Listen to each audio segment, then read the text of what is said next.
오피니언 리더들을 만나보는 단박 인터뷰. 오늘은 우리 지역의 현안에 대해서 알아보기 위해서 정진욱 광주 희망과 성장 연구소 대표를 만나봅니다. 반갑습니다. 네, 반갑습니다. 먼저 CNB 시청자와 지역민들에게 인사 한 말씀 전해주시죠. 예, 광주의 대변인 정진욱입니다. 저는 광주의 미래 성장 그리고 희망의 길을 찾는 정진욱 광주 희망과 성장 연구소를 운영하고 있습니다. 지난 대통령 선거에서는 저는 이재명 후보의 대변인을 역임했고요. 그 뒤에 개항을 또 당대표 선거에서 모두 4차례에 걸쳐서 이재명 후보의 대변인으로 일한 바 있습니다. 그리고 현재는 민주당의 싱크탱크인 민주연구원 부원장으로 일하고 있습니다. 네, 대표님은 광주 현안들에 대해 누구보다도 깊은 관심을 갖고 참여해온 분으로 알고 있습니다. 어떤 계기가 있으셨습니까? 우리 광주 전남은 정치적으로 소외되고 또 경제적으로 낙후된 곳 아니겠습니까? 제가 대학생일 때는 그게 훨씬 더 심했거든요. 네. 그때부터 우리 지역을 어떻게 하면 좀 더 발전시킬 수 있을까, 또 정치적으로 힘을 가질 수 있을까, 그런 고민을 해왔는데요. 마침 2005년, 그러니까 18년 전인데요. 네. 그때 이제 광주 전남에 뜻있는 분들이 서남해안 포럼을 만들어서 광주 전남의 장기 발전 전략을 네. 한번 실행해보자. 그럴 때 제가 대변인으로 참여하게 됐고요. 네. 그 이후에 이제 광주 전남의 청년 인재를 키우는 인재육성 아카데미, 또 지금 현재 광주 글로벌 모터스로 결실을 맺은 광주 자동차 밸리, 네. 이런 여러 가지 광주 전남의 현안들에 참여하면서 우리 지역 발전에 좀 힘을 보태왔습니다. 네, 18년 전이라면 참 오랜 시간 이렇게 광주에 대한 현안들을 또 다루어 오셨는데 다양한 활동들을 지금 펼치고 계셨습니다. 그럼 본격적으로 광주 지역 현안에 대해 들어가 보도록 하겠습니다. 지금 광주 시내는 지하철 2호선 공사가 한창입니다. 현재 상황은 또 어떤지 또 언제 끝났는지 궁금하게 생각하시는 분들이 많은데요. 광주 지하철 2호선 공사 어떻게 진행되고 있습니까? 예, 지금 이제 2호선 공사 1단계 중인데요. 2호선 공사 전체로는 약 한 42km. 네. 우리 마라톤이 42.195인데 거의 아마 그 정도 거리가 될 것 같습니다. 그리고 역도 44개, 굉장히 큰 공사죠. 시청에서 시작해서 백운광장, 광주역, 일곡, 첨단, 수안, 여기서 다시 시청에 이르는 네. 대공사인데요. 지하철 2호선 지금 우리 주변에 지금 굉장히 이제 많이 공사를 하고 있어서 네. 이게 언제 끝나나 하실 텐데 네. 일단 1단계는 2026년에 개통이 됩니다. 그리고 이제 2단계는 앞으로 조금 더 시간이 걸려서 네. 이제 2029년에 끝나게 돼서 아마 거의 2030년까지는 우리 주변에서 지하철 공사를 보게 될 것 같습니다. 네, 그만큼 불편 사안들도 많을 텐데요. 요즘에 보면 현수막이 좀 많이 걸려 있습니다. 그 현수막에 광주 지하철 정상 궤도에 올랐다 이런 말들이 많은데요. 이 정상에 올랐다라는 뜻이 어떤 뜻일까요? 예, 굉장히 지하철 2호선 공사를 할 것인가를 놓고 네. 논란이 많았지 않습니까? 그런데 이제 일단 결단이 내려졌고요. 또 시민들이 동의했고 그 과정에서 지하철 인프라에 맞춰서 네. 우리 교통 인프라를 어떻게 바꿀 것인가, 또 거기에 맞는 어떤 우리의 어떤 상권이라든가 또는 어떤 산업 전략을 어떻게 세울 것인가, 이런 것들이 이제 좀 체계가 잡혀가는 것 같거든요. 네. 이제 그런 점에서 아마 지하철 공사 이제 정상화가 됐다고 볼 수 있지 않을까 싶습니다. 예. 네. 네, 그렇다면 다음 질문으로 넘어가 보도록 하겠습니다. 우리 지역의 가장 큰 관심사 중 또 하나죠. 복합 쇼핑몰. 어떻게 지금 진행되고 있습니까? 예. 복합 쇼핑몰이 한 도시의 큰 사업이 되고 네. 심지어는 대통령 공약이 되는 경우는 아마 광주밖에 없을 겁니다. 이제 그럴 정도로 우리 광주에는 젊은이들이 가서 놀고 쉬고 할 곳이 별로 없고요. 또 물론 뭐 젊은이들뿐만 아니고 도시 전체가 좀 재미가 없다. 그래서 아주 재미가 없다는 의미로 핵노잼 도시다 이런 말도 하지 않습니까? 네. 그런 점에서 이제 복합 쇼핑몰에 대한 요구가 굉장히 높은데요. 현재 2개 기업이 굉장히 적극적으로 복합 쇼핑몰 만들겠다고 나선 것 같습니다. 먼저 그 스타필드를 운영하는 신세계에서 네. 앞에 그랜드를 붙였습니다. 그래서 그랜드 스타필드를 어등산 관광단지에 세우겠다 이렇게 했고요.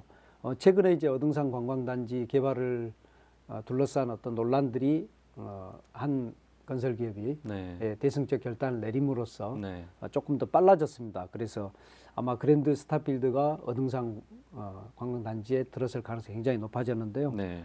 그렇지만 이제 공모 절차라든가 또 우선 협상 대상자 선정 또 기업과의 협상 이런 이제 과정은 남아 있는 상태고요. 그다음 이제 그 우리 잘 아는 전남방직 일신방직 부지에 네.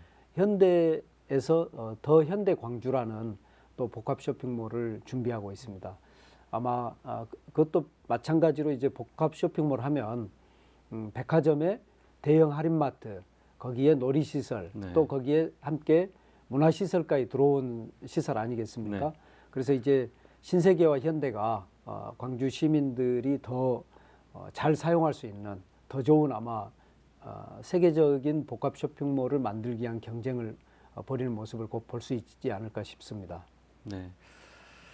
네, 또 다른 사안이죠. 요즘 광주 군공항 이전이 속도를 내고 있는 것 같습니다. 최근에 전남 지역에서 설명회가 개최되고 또 그에 따른 이목이 집중되고 있습니다. 지역의 반응은 어떻습니까? 예, 처음에는 이제 내 지역에 오는 건 무조건 반대다 네. 이런 분위기 아니었습니까? 그런데 이제 최근에 조금 달라진 것 같아요. 네. 그게. 그래서 작년 11월에 이제 송갑석 국회의원께서 광주 군공항 이전 특별법을 대표 발의했고요. 네. 그 내용은 이제 군공항 이전에 대한 국가의 책임을 좀 더 명확하게 법적 근거를 남기기 위해서 네. 한 거고요.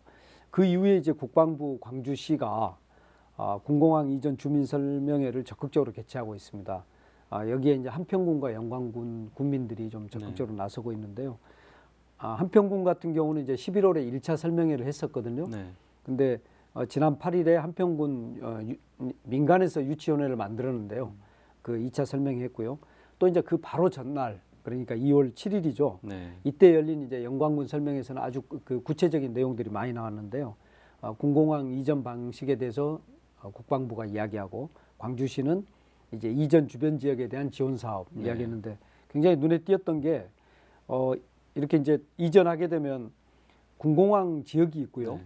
또 그 주변에 굉장히 넓은 땅을 좀 여분을 남겨두는데 그 지역은 뭐냐면 소음 피해가 있기 때문에 네. 그 소음 완충 지역이라고 합니다. 근데 이제 그 지역에 50메가와트짜리 규모의 어떤 태양광 발전을 건립해서 네. 거기서 나오는 연간 90억 원 정도의 수익을 20년간 네. 지역 주민에게 돌려주겠다. 뭐 이런 이제 비전들을 보여주면서 지역민들이 굉장히 좀 반응을 조금 보이고 있지 않은가 싶습니다. 네. 그렇다면 뭐 지역 갈등 요소는 좀 없습니까? 아무래도 이제 지역 간에 또 서로 유치하려고 하는 경쟁이 나오면 그건 이제 선의 경쟁에서 좋긴 한데요. 조금 걱정되는 것은 네. 사실은 국방부가 이제 이전에 적정한 지역이라고 분석한 지역들이 있거든요. 네. 그 지역이 한평, 해남, 고흥, 무안입니다. 네. 근데 지금 한평을 제외한 나머지 어떻게 보면 이제 무안 같은 곳이 나서야 사실은 가장 국방부로서는 좋을 것 같은데 이 지역에서는 지금 반대 반응이 더 크거나 네. 또는 이제 별다른 반응을 보이고 있지 않아서 이 지역이 사실 선정되는 게 좋을 것 같은데 지역 주민들이 어떻게 반응을 보일지 또 이제 일부에서는 적극적으로 유치하자고 하는 경우는 네. 또 그 지역 내의 갈등이 좀 생길 수가 있어서 좀 더 지켜봐야 될 것 같습니다. 네. 네, 이제 광주의 미래 성장에 관한 이야기를 좀 해보겠습니다. 네, 광주를 AI 중심 도시라고 하는데 이에 따라서 뭐 저희가 실현 가능할까요? 광주와 AI 중심 도시 사실은 네. 이제 굉장히 멀게 느껴지는 어떤 생각이었거든요. 그런데 재밌는 게 우리가 이제 꿈꾸면 이루어진다고 하듯이 어떤 구상을 현실에 구체화시키고 가게 되면 그게 굉장히 우리 옆에 가까이 다가오게 됩니다. 저는 네. 광주의 AI 중심 도시도 그 비슷한 경우라고 보거든요. 광주가 과연 인공지능 도시가 될 수 있어? 그리고 또 인공지능 관련된 데이터라든가 이런 건 다 수도권에 몰려 있는데 과연 광주가 그 일을 할 수 있을까 이런 의문을 가졌는데 그럼에도 불구하고 이제 광주는 이제 그런 비전을 가졌거든요. 네. 그리고 이제 그 이후에 거기에 맞는 사업들이 지금 진행되고 있습니다. 그래서 이제 1단계 사업은 한 이제 4천여억 원이 들여서서 어떻게 보면 하드웨어를 할 수 있는 건물이라든가 또 이제 인프라를 지었고요. 지금 이제 2단계 사업이 시작되는데 2단계 사업에서는 그 지역에 이제 소프트웨어라든가 또는 뭐 실증 단지를 만든다든가 네. 이제 이렇게 가고 있거든요. 그래서 저는 이런 것들을 보면서 우리 지역이 충분히 4차 산업혁명에 맞는 AI 중심 도시로 갈 수 있다. 네. 예, 그런 이제 생각을 갖게 되는데 그 가장 중요한 근거는 뭐냐면 4차 산업혁명 시대에는 산업 발전이 인재와 그다음에 돈입니다. 근데 네. 돈이 조금 드는 게 아니고 예전에는 이제 좀 뭐 100억, 200억 가지고도 어떤 산업을 시작했는데 4차 산업혁명 시대는 이제 전 세계적 경쟁을 하니까 네.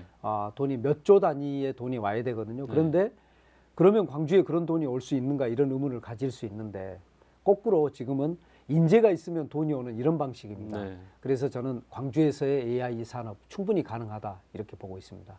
네, 앞서 인재 양성에 대해서 말씀을 해주셨는데 광주 지역에서도 AI 인재 양성에 대해서 관심이 많죠? 그렇습니다. 최근에 이제 광주시와 그다음에 이제 지스트 이런 그 광주의 인프라를 이용해서 그 AI가 발전하기 위해서는 어떤 성장 단계별로 뭐 성장 사다리라 할까요? 네. 그 단계별 인재들이 필요하거든요. 그러면 지금 이제 그 뛰어난 인재는 어릴 때부터 그 뭐랄까 싹이 보인다 할까요? 네. 그러면 이제 그렇게 AI에 대해서 관심이 많고 또는 뭐 프로그래밍이라든가 그런 쪽에 뛰어난 인재를 먼저 이제 고등학교 단계에서부터 네. 키우고 그다음에 대학, 대학원 이렇게 이제 박사급 인재까지 키우는 그런 어떤 AI 성장 사다리 계획을 지금 광주시가 마련해서 갖고 있습니다. 네. 저는 그게 굉장히 중요한 그 계획이라고 생각하고요. 그 우선 이제 눈에 띄는 거는 광주과기원 지스트죠. 지스트의 부설로 국립 AI 영재고를 설립하자 이런 기획이 지금 진행되고 있습니다. 그러려면 아마 광주과기원법을 바꿔서 해야 될 것 같고요. 그렇게 하게 되면 이제 지역에 AI 인재들이 늘어나거든요. 그래서 저는 지스트만이 아니고 사실은 욕심을 낸다면 전남대 그리고 또 한국에너지공과대학 한전대에도 마찬가지로 어떤 고등학교 부설 고등학교를 세워서 AI 인재를 좀 집중적으로 키우면 어떨까 그런 생각을 해보고 있습니다. 네. 다음은 광주 전남 공동 혁신도시와 에너지밸리에 대해서 이야기 나눠보겠습니다. 먼저 한전공대 지금 어떻게 진행되고 있습니까? 예, 지난 2022년에 문을 열었고요.